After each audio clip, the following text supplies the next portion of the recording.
ദേഹത്തുണ്ട്. മെയിനായിട്ട് നെറ്റിയുടെ അവിടെയും ബാക്കിലും ഉള്ളതാണ് മെയിനായിട്ട് അവർക്ക് ഉള്ളതെന്ന് പറഞ്ഞത്. ആ മൊത്തത്തിൽ മുറിവാണ്. തല ഉൾപ്പെടെ തലയിൽ 2 മുറിവാണ് മെയിൻ ആയിട്ടുള്ളതെന്നാണ് പറഞ്ഞേക്കുന്നത്. ഒരിക്കലും നെറ്റി സൈഡിലും ബാക്കി ദേഹം മൊത്തം മുറിവുണ്ട്. അത് 20 മുറിവുണ്ടെന്ന് ഡോക്ടർ എന്നാണ് പറഞ്ഞത്. ഇപ്പോഴത്തെ പൊസിഷൻ എന്താന്ന് വെച്ചാല് കുട്ടി ഒരു ഡെഡ് ബോഡി കിടക്കും പോലെ കിടക്കുന്നു. മൂക്കി കൂടി ബ്ലഡ് വന്നുകൊണ്ടിരിക്കുന്നു. ശ്വാസം എടുക്കുന്നുണ്ട്. വെന്റിലേറ്ററിന്റെ സഹായത്തോടെ അവര് ശ്വാസം എടുക്കുന്നുണ്ട്. ബോഡി തണുത്തിട്ടുണ്ട്. അവര് ട്രീറ്റ്മെന്റ് തുടങ്ങിയിട്ടില്ല. ഉച്ചയ്ക്ക് ശേഷം ചെയ്യാന്ന് പറയുന്നു. ഉച്ചയ്ക്ക് ശേഷം അവര് പറയാണ് ഇല്ലാന്ന് പറയൂ എന്നുള്ളൊരു പേടിയാണ്. എനിക്ക് എന്റെ കൊച്ചിനെ ജീവനോടെ വേണം. അതിന് എന്ത് അവർ ചെയ്തിട്ടാണ് എനിക്ക് എന്റെ കൊച്ചിനെ ജീവനോടെ വേണം. എനിക്ക് ആകെ ഒന്നേ ഉള്ളൂ. എനിക്കൊരു വളർന്നുമില്ല. ഒരു മോനും ഒരു മോളും മാത്രമേ ഉള്ളൂ. അതും 19 വയസ്സ് പോലും എന്റെ കുഞ്ഞിന് തികഞ്ഞിട്ടില്ല. 18 വയസ്സാണ് അവക്ക്. അല്ല അല്ല അല്ല അല്ല ഞാൻ ഇവിടെ ആണെന്ന് അറിഞ്ഞപ്പോ തൊട്ടേ എന്റെ നെഞ്ചിൽ കൂടെ തീ തന്നെയാണ്. എനിക്കത് ടെൻഷൻ തന്നെയാണ്. ഞാൻ കണ്ടിട്ടില്ല. ഞാൻ ഇതുവരെ ആ കുട്ടീനെ കണ്ടിട്ടില്ല. ഇവിടെ വന്നിട്ട് കണ്ടത് എന്റെ മോളെ മാത്രമേ ഞാൻ കണ്ടിട്ടുള്ളൂ. ഞാൻ ആ കുട്ടീനെ കണ്ടിട്ടില്ല. അത് വേറെ ഹോസ്പിറ്റലാണെന്നാണ് ഞാൻ അറിഞ്ഞത്. ഞാൻ കണ്ടിട്ടില്ല. ഒന്നും പറ്റിയിട്ടില്ല.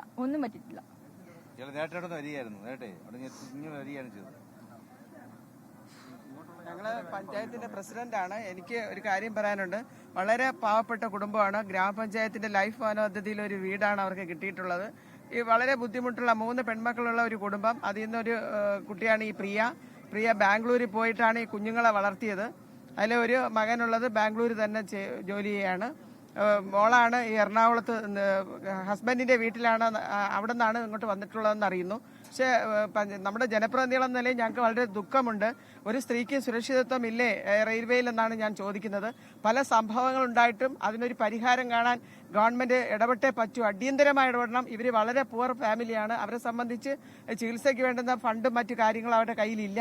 അടിയന്തര ചികിത്സ ആ കുട്ടി വന്നുടനെ ചിത്രയിലേക്ക് വിടണം എന്നാണ് പറയുന്നത്. ഇവിടെ എന്തെങ്കിലും ബുദ്ധിമുട്ടുണ്ടെങ്കിൽ അത് ഉടനെ അറിയിച്ചുകൊണ്ട് അവർക്ക് വിദഗ്ധമായ ചികിത്സ ജനപ്രതിനിധികൾ ഞാൻ പഞ്ചായത്ത് പ്രസിഡന്റാണ്, വൈസ് പ്രസിഡന്റ്, മെമ്പറുണ്ട്, മുൻ മെമ്പറൊക്കെ ഉണ്ട്. ഞങ്ങൾ നമ്മുടെ പഞ്ചായത്തിലുള്ള ഇത്തരം ഒരു സംഭവം ആദ്യത്തെ സംഭവമാണ്. ഇതിനകത്ത് വളരെ ഗൗരവമായി കണ്ടേ പറ്റൂ എന്നാണ് എനിക്ക് മാധ്യമങ്ങളോടും ഇവിടുത്തെ ഗവൺമെന്റിനോടും ഈ പോലീസ് സേനയോടും പറയാനുള്ളത്.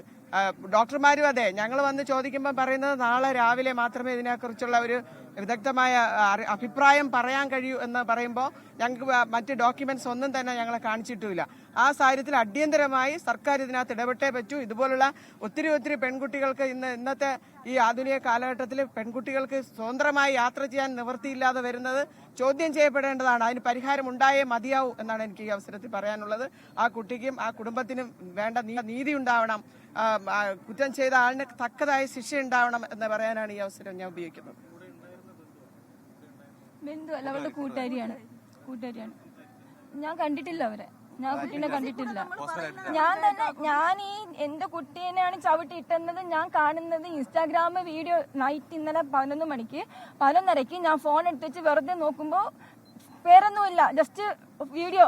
ഇങ്ങനെ ട്രെയിനിൽ വർക്കല വെച്ച് ട്രെയിനിൽ കൂടെ പോകുന്നു, ചവിട്ടി ഇട്ടു എന്ന് പറഞ്ഞൊരു ചെറിയ ന്യൂസ് കാണുമ്പോൾ ഞാൻ അതിനെ സ്കിപ്പ് ചെയ്യാണ്. അപ്പോഴാണ് എന്റെ മോൻ വിളിച്ചു പറയുന്നത്, അമ്മ സോനയാണ് ട്രെയിനിൽ പോയപ്പോ വർക്കലിന് ചവിട്ടി ഇട്ടു. അത് എന്റെ മോനെയാണ് കാണുന്നത്. അപ്പോഴാണ് ഞാൻ അറിയുന്നത്.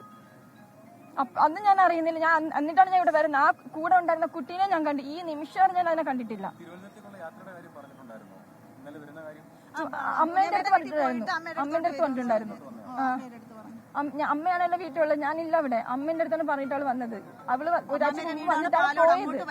അവള് പോയിട്ട് വരാം, കുഞ്ഞമ്മയുടെ വീട്ടിൽ പോയിട്ട് വരാന്ന് പറഞ്ഞ് തന്നെ പോയത്. പക്ഷെ ഇന്നലെ അവിടെ നിന്ന് കയറി വന്നോണ്ടിരിക്കുമ്പോഴാണ് 2 ദിവസം മുമ്പ് വന്നിട്ട് എന്റെ അടുത്ത് പറഞ്ഞിട്ടാ വന്നത്. എന്റെ വീട്ടിൽ നിന്നാ വന്നത്. അവള് ബാംഗ്ലൂരിൽ നിന്ന് വന്നിട്ട് അവള് എന്റെ അടുത്ത് നിന്ന് നേരെ എറണാകുളം പോയിട്ട് എറണാകുളത്ത് നേരെ അവള് അമ്മേന്റെ അടുത്താ വന്നത്. അതെ, ഇന്നലെ തിരിച്ച് അവൾ എറണാകുളത്ത് പോയിട്ടാ വന്നത്. വരാറുണ്ട്. ആ ട്രെയിനിൽ വരാറുണ്ട്. പിന്നെ അവൾ അല്ല ബസ്സിലോ അങ്ങനെ വരുന്നേ. ഇല്ല അവളെ ഹസ്ബൻഡിന്റെ വീട് എവിടെയാ. അവള് ഫാഷൻ ഡിസൈനിങ് പഠിച്ച് കഴിഞ്ഞിട്ട് നിൽക്കാണ്ട് ഞാൻ പിന്നെ അതിന് കല്യാണം കഴിച്ചു വിട്ടത്. അത് എറണാകുളത്താണ് വിട്ടത്. എനിക്ക് എങ്ങനെ പറയണമെന്ന് ഏത് രീതിക്ക് പറയണമെന്ന് അറിയില്ല. എനിക്ക് എന്റെ കൊച്ചിന് വെച്ച ചികിത്സ കിട്ടണം.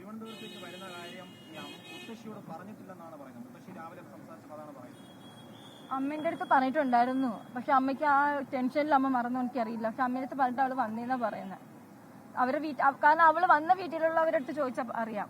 അവിടുത്തെ പണിട്ടാണ് വന്നത്. അവളുടെ കൂടെ തന്നെ വേറെ അവളുടെ ചേട്ടത്തിയും കൂടെ വരാനിരുന്നതാ. അവൾക്ക് വരാൻ പറ്റിയില്ല. ഇവർ രണ്ടുപേരും കൂടിയാണ് വന്നിരുന്നിട്ട്. ഞാൻ കണ്ടില്ല, ഞാൻ ആളിനെ കണ്ടിട്ടില്ല ഈ നിമിഷം വരെ. ഞാൻ വീഡിയോയിൽ ആ കൊച്ചു ഇന്റർവ്യൂ ഒക്കെ തന്നെന്ന് പറഞ്ഞാൽ അതും ഞാൻ കണ്ടിട്ടില്ല. ഞാൻ ആകെ കാണുന്നത് എന്റെ കുട്ടീനെ സ്ട്രെച്ചറിൽ എടുത്തോണ്ട് വരുന്ന ഒരു വീഡിയോയാ. അത് മാത്രമേ ഞാൻ കണ്ടിട്ടുള്ളൂ. ഇത് സംസാരിക്കുന്ന പ്രിയദർശിനിയാണ്. ഇന്നലെ ആ ട്രെയിനിൽ നിന്ന് മദ്യപൻ തെള്ളി താഴേക്കിട്ട ശ്രീകുട്ടിയുടെ അമ്മയാണ് സംസാരിക്കുന്നത്. അവർ വൈകാരികമായി പ്രതികരിക്കുകയാണ്. മകളുടെ നില അതീവ ഗുരുതരമാണ് എന്ന് പറയുന്നു. വെന്റിലേറ്ററിൽ സഹായത്തോടെ ജീവൻ നിലനിർത്തുകയാണ്. മെഡിക്കൽ ബോർഡ് കൂടിയിട്ട് അറിയിക്കാമെന്നാണ് മെഡിക്കൽ കോളേജിൽ നിന്ന് അറിയിച്ചത്. മകൾക്ക് നല്ല ചികിത്സ കിട്ടണം, കുഞ്ഞിനെ തിരികെ കിട്ടണം. 19 വയസ്സ് കഴിഞ്ഞിട്ടില്ല. വൈകാരിക പ്രതികരണം. 20-ലധികം മുറിവുകൾ ശരീരത്തിലുണ്ട് എന്ന് ഡോക്ടർമാർ തന്നെ പറയുന്നു. തലയിൽ 2 മുറിവുകളുണ്ട്. ആരോഗ്യനില ഗുരുതരമാണ് എന്നൊക്കെ അവർ പറയുകയാണ്. നമ്മൾ കേട്ട വിവരങ്ങൾ തന്നെയാണ് കുടുംബാംഗങ്ങൾ പറയുന്നത്. പക്ഷേ വിദഗ്ധ ചികിത്സ കിട്ടുന്നില്ല എന്നൊരു പരാതി അവർക്കുണ്ട് എന്ന് തോന്നുന്നു. പക്ഷേ മെഡിക്കൽ കോളേജ് ആശുപത്രി അധികൃതർ അത് വിശദീകരിച്ചിരുന്നു. മരുന്നുകളോട് പ്രതികരിക്കുന്നുണ്ട്. 48 മണിക്കൂർ എന്നത് ഒരു ഒബ്സർവേഷനാണ്. അത് പ്രധാനപ്പെട്ടതാണ് ആ മണിക്കൂറുകൾ. അതിനുശേഷമാണ് അതിൽ എന്തൊക്കെ എന്നത് കൂടുതൽ വിവരങ്ങൾ ആശുപത്രി അധികൃതർ അറിയിക്കുക എന്ന് ഇന്നലെ തന്നെ മെഡിക്കൽ കോളേജിൽ നിന്നും അറിയിച്ചിരുന്നു. അപ്പോൾ വിദഗ്ധ ചികിത്സ ആ കുട്ടിക്ക് കിട്ടണം എന്ന് ആ കുടുംബം ആവർത്തിച്ച് ആവശ്യപ്പെടുകയാണ്. അമ്മയും ബന്ധുക്കളും അവിടുത്തെ ജനപ്രതിനിധികളും ഒക്കെയാണ് ഇപ്പോൾ മാധ്യമങ്ങളെ കണ്ടത്. ലോകത്തെവിടെയായാലും ഏത് സമയത്തും 24 വാർത്തകളും ഓഗ്മെന്റഡ് റിയാലിറ്റി പാക്കേജുകളും എക്സ്പ്ലെയിനറുകളും വിശദമായി കാണാൻ ഞങ്ങളുടെ യൂട്യൂബ് ചാനൽ നിങ്ങൾക്ക് സബ്സ്ക്രൈബ് ചെയ്യാം.